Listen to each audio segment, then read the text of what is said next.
the space between. You gotta give yourself a moment, let your body be. Downtown we let it go, sunset high and our bodies low. So, hi guys! Welcome to my first ever sit-down vlog. So, this will be my first ever sit-down vlog na gagawin ko. So, I decided to like, naisip ko na why can't I do a Christmas, what I got for Christmas haul. Kakatapos lang ng Pasko and then everybody's doing it. So, bakit hindi ko gawin, ba? So, let's begin. But disclaimer lang guys I'm not in any way bragging. Gusto ko lang din i-share sa inyo kung ano yung mga natanggap ko and yung mga binili ko for myself. So, binili ko siya using my hard-earned money.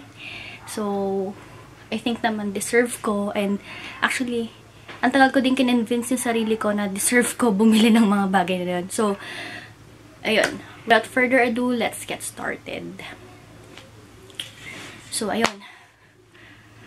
Ang uunahin ko muna yung mga bagay na regalo sa akin. Yung mga binigay sa akin. The first gift that I'm going to show you, the first thing that I'm going to show you is this wallet. It's this wallet. Ayan lang siya. It's a long champ-chan, pero huwag nyo nang pansinin yan. So, sa pink wallet. And gusto ko yung color niya. Alam ng ka-office ko na gusto ko yung ganitong color. So, yan. Actually, bago mag-Christmas, sabi ko sa sarili ko, gusto ko bumili ng wallet. Pero hindi muna ako bumili kasi baka sakaling may nagregalo. Turned out, ang daming nagregalo sa akin ng wallet.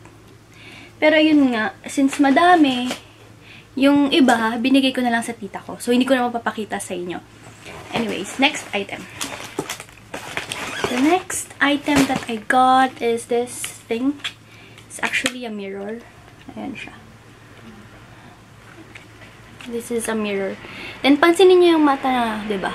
Medyo creepy. Pumipikit siya pag binubuksan mo. Ayan. Sorry, nakatingin ako sa viewfinder eh. Ayan. So, pink din siya, diba? They know my favorite color.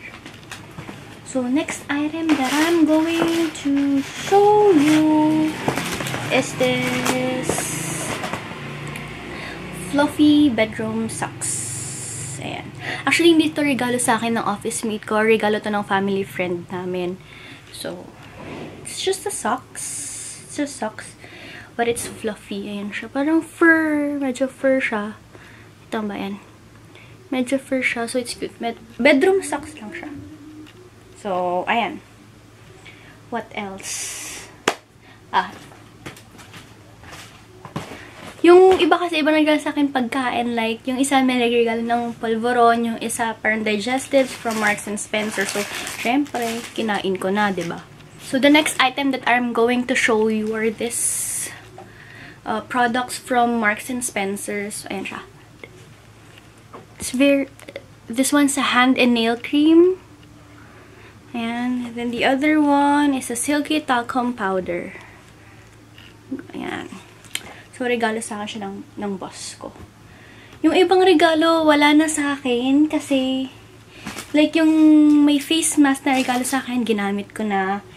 Then, what else? Oh, ito. Yung sunod na regalo sa akin are these hooks. Butterfly siya. So, ayan. Hindi ko pa alam kung saan ko siya ididikit sa kwarto ko, pero pinag-iisipan ko pa. So, nakatabi lang siya. Ayan. Cute, no? Anyways. So, the next item that I'm going to show you na regalo din sa akin is this Revlon Balm Stain. Ayan. Bigay sa akin, regalo sa akin siya na relative namin. So, hindi ko pa siya masyadong ginamit, trinay ko lang. But I really like the shade though. Ayan. Ayaw mag-focus. It's in the shade Honey Douche. Whatsoever, basta yan. Then, what else? Siguro, ito pa pala. Ito pa yung binili ko din sa Noel Bazaar na makeup. Then, may isang nagregalo sa akin ng halaman. Actually, lahat kami ng mga ka-office ko, niragaluhan niya ng halaman. So, lahat nasa office siya. Hindi ko siya mapapakita sa inyo. So, I think that's just it. Yun yung mga regalo sa akin, ng mga regalong natanggap ko. So, for the next things that I'm going to show you, ito naman yung mga bagay na nabili ko. Nabili ko siya for myself. Hindi siya isang bilihan. I didn't buy it na sabay-sabay. Yung iba, binili ko pa since November. Pero ang intention ko is Christmas gift. Unti-unti ko siyang binili. So, first thing that I'm going to show you is this. I don't know, pants ba ang tawag doon? Pero para siyang leggings eh. Ayan. This is a plaid, checkered, whatever you call it. Leggings, ayan. Nabili ko siya sa Noel Bazaar. So, kasi naghahanap ako ng ganito, pero hindi ganito ka-tight. I mean, hindi siya ganito ka-fitted. Kasi ang fitting niya, para siyang leggings. Pero, nonetheless, maganda pa rin naman siya. And I really like it. Then, next item that I bought for myself is this oversized polo. Sa Noel Bazaar ko din siya nabili. Ayan. Alam ko, ang dami nang may ganito. Ang dami ko nakikita may ganito. Pero, nagustuhan ko lang talaga siya. And, I like it. Ang soft din ng tela niya. So, what else? May mga iba pa akong nabili na damit. Or may mga iba pa rin palang damit na regalo sa akin. Pero, hindi ko mapakita sa inyo. Kasi either nagamit ko na siya or nasa... I mean, nagamit ko na siya. So, nasa labahan. So, sorry guys. Tingnan ko kung makapag-upload ako ng picture, pero hindi niya naman na kailangan makita lahat. So, ayun. The next item that I'm going to show you na nabili ko para sa sarili ko. Itong item na to, sobrang pinag-isipan ko kasi namamahalan ako. Then, parang ang tagal kong inisip. Actually, 1 month ata or more than. Kasi nung una ko siyang nakita, hindi ko siya binili kasi sabi ko nga parang ang mahal and parang hindi ko naman siya kailangan. Then, nung parang andun na yung urge na gusto ko siyang bilhin, nag-sold out siya. Then, nakita ko siya sa isang mall, pero walang color na gusto ko. Then, I decided to check out Zalora. Doon ko siya nakita una. So, chinek ko sa Zalora, meron. Then, ayun na, impulsive buying. So, bumili na ako. But, never, hindi ko siya na-regret. Ito siya. This bag. It's Herschel Nova Mini in the color dusky rose or whatever. So, ayan. Napakalit lang siya. Ito yung pinakamaliit. Then, binili ko na siya sa Lora kasi gustong-gusto ko talaga siya. So, may mga pictures ako sa Instagram na ito yung gamit ko. So, ito na yung travel bag ko palagi. Kasi very handy. Ang dami mo ring malalagay. Ang dami yung malalagay sa kanya.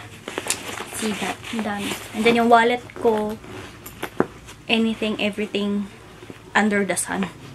Usually kailangan ko. So, ayun. Next item that I'm going to show you. Ay, ito. Sorry, hindi ko nasabi. Ito, regalo din sa akin isang ka-office mate ko. Itong Micaela na pouch. I don't know. Hindi ko alam kung coin purse or pouch. Pero, ang ginamit ko sa kanya is lalagyanan ng charger ko. So, yan. Regalo din sa akin ng ka-office mate ko. Then, the next item that I'm going to show you. Ito rin, pinag-isipan ko din to. Itong item na to, sobrang pinag-isipan ko rin kung bibiling ko siya. Kasi, hindi ako magentong tao. Pero, parang, andun lang yung urge na gusto ko magkaroon ng ganito. Gusto ko magkaroon ng ganitong gamit. So, nag-sale siya sa Zalora. So, binili ko na. So, ito siya. Ito siya. This Adidas Superstar Slip-On. Ayan siya. Binili ko siya sa Zalora. On sale ha. Sale siya. Kaya, go na. Kahit, mahal pa din. Namamahalan pa din ako.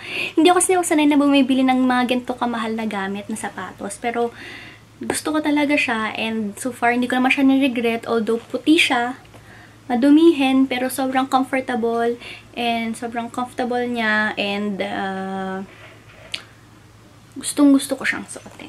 Ayan. Dumi na siya kasi lag ko na siyang ginagamit.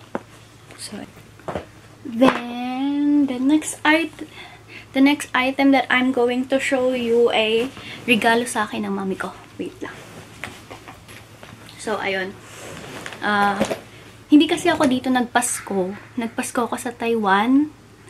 So, nung pagka-uwi ko, 25 naman ako umuwi. Then, may inabot sa akin paper bags yung nanay ko. Usually, hindi kasi nagre-regalo yung nanay ko sa amin. Sobrang bihira. Or unless yung kami yung nagpapabili mismo. Pero, hindi siya yung nagre-regalo na kusa na hindi namin alam. So nagulat ako. Nagulat ako nang may inabot siya sa akin, may regalo siya sa akin. So, ito. This bag. This sling bag. Mango yung brand. Ayan siya. It's very cute and it's pink. Alam nila yung favorite color ko. Ayan siya. Actually, can use it as a anong tawag doon? Sling bag or shoulder bag. Ayan siya. Cute niya, diba? May yung chain niya, may pink accent na ganyan. So, ayan. Very small lang siya. It's very nice. Ayan. Actually, hindi ko alam kung paano ko siya gagamitin kasi I'm really not a small bag person. I usually carry big bag because Girl Scout ako. Gusto ko lahat. Ewan ko, lahat.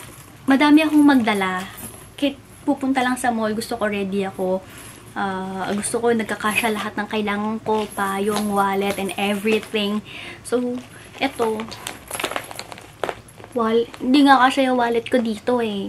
Cellphone lang or anything. Basta pang, I don't know, for my event lang siya that you don't really need a big bag. So, gusto ko pa rin siya. It's very nice. So, thank you, Mama. What else? Ito. This is the last item that I'm going to show you. Itong item na to, sobrang pinag-isipan ko to. Sobrang debate to sa utak ko. Pero, kasi, last year ko pa siya gusto. Last year ko pang nagpa-plan na bumili to. Nag-iipon ako. Last year ko pang sinasabi sa sarili ko na bibili ako na to. Then, finally, I convinced myself na bili na siya. So, ito siya. An Asus VivoBook laptop. 15.6 inches siya. Ayan. Ewan ko. Ayan. Malaki siya, pero napakagaan niya. Ayan. Kasi guys, kaya ako bumili ng laptop kasi wala akong laptop. Yung notebook ko na gamit ko since 18 years old ako, nasira na siya. Then after nun, simula nagtrabaho ako 3 years ago, hindi pa ako bumibili ng bagong laptop. So, ngayon lang ako bumili ng laptop using my own money. So, ito siya. Yan. Isa sa mga pinakamahal na purchase ko sa buong panahon na nagtrabaho ako. And I still don't regret. Siyempre, hindi mo siya may regret kasi investment naman siya. It's something that you can use. Hindi naman siya kung ano lang. Gamit siya na magagamit mo for a long time. So, ayan. So, I think, I think that's just it. Yun lang yung mga regalo sa akin, yung mga binili ko for Christmas for myself. So, I know, hindi siya yung tulad ng mga Christmas haul ng mga vloggers sa YouTube. Mine, I know, simple lang yung akin, pero alam mo yun. At least you got something for yourself, yung hard work mo, na-reward mo. Actually kasi, okay naman na bumili ka pa minsan-minsan, lalo na Pasko. Deserve mo naman mag-splurge for yourself, lalo na if it's something useful, or alam mo sarili mo na, na magagamit mo yon. Hindi rin naman masama bumili ng mga damit paminsan-minsan. Kasi nga, pinaghirapan mo naman yung perang pinambili mo nun, diba? So, why not spoil yourself? Basta alam mo naman sarili mo na deserve mo yon, hard work mo yon. So, kung ano man ang gustuhin mo, kung anong gusto mong bilhin, pag-iipunan mo naman yon dahil nagtatrabaho ka. So, deserve mo bumili ng gusto mo, Basta hindi sobra-sobra. Syempre, alam mo din yung limitation mo. Pero, ayun nga, once in a while, treat yourself with something that you like. Or, once a year, mag-invest ka sa isang bagay, sa isang gamit na gusto mo. Like, be it a cellphone, be it a camera, or a laptop. Basta kung alam mong kailangan mo, and deserve mo naman siya, go for it. You deserve all the nice things in the world. So, that's just it. Yun yung mga regalo na natanggap ko at mga regalo ko sa sarili ko. So, thank you for watching.